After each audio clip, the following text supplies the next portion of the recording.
हल्द्वानी में केंद्र सरकार ने नेशनल मोनेटाइजेशन पाइपलाइन प्रोग्राम के तहत देश की सरकारी संपत्तियों को निजी हाथों में बेचे जाने के विरोध में यूथ कांग्रेस ने केंद्र सरकार के खिलाफ मोर्चा खोलते हुए बुद्ध पार्क में जमकर प्रदर्शन किया।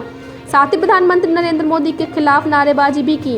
इस दौरान यूथ कांग्रेस के प्रदेश उपाध्यक्ष गुरप्रीत सिंह ने कहा कि अपने 2 उद्योगपति मित्रों को लाभ देने के लिए प्रधानमंत्री ने देश की सारी सरकारी संपत्ति बेच दी है और कांग्रेस से यह सवाल पूछते हैं कि 70 साल में कांग्रेस ने क्या किया।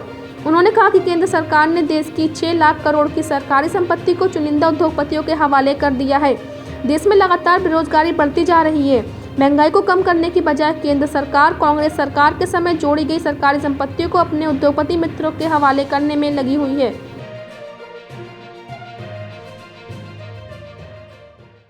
आज हमने इसी के विरोध जो केंद्र सरकार और वित्त मंत्री ने नेशनल मोनेटाइजेशन पाइपलाइन प्रोग्राम चलाए हैं, इसी का हम विरोध कर रहे हैं। देश की लगभग 6 लाख करोड़ की संपत्तियाँ जो ये देश 6 लाख करोड़ की संपत्तियाँ बेच रहे हैं, तो भाजपा के नेता कहते 70 साल में कांग्रेस ने क्या किया। और दूसरी तरफ इन संपत्ति को बेचने के लिए इनको कई बैठकें करनी पड़ रही है, ठोस रणनीति बनानी पड़ रही है। एक तो इस बात का जवाब है कि 70 साल में कांग्रेस ने क्या किया, इसका जवाब भाजपा सरकार खुद ही दे रही है।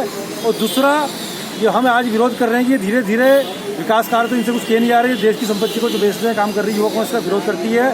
हमारी केंद्र सरकार से मांग है कि आप अपने नए फंड से आप नए स्ट्रक्चर बनाइए, आप नए कॉलेजेस बनाइए, नए हॉस्पिटल बनाइए। आपने कोरोना का काल देखा, कोरोना काल में हमारे देश को कितनी परेशानी से जूझना पड़ा। उसके बावजूद ये जो संपत्तियाँ ये अपने मित्र हम दो हमारे दल के तहत अंबानी और अडानी को बेचने जो काम कर रही है, इसका हम विरोध कर रहे हैं। कुछ उद्योगपति मित्रों के लिए इस देश में जो हमारे देश में मेहनत करके जो सरकारी संपत्ति जोड़ी गई है, उसको जिस तरीके से बेचा जा रहा है, उसके विरोध में आज युवा कांग्रेस प्रदर्शन कर रही है। ठीक है।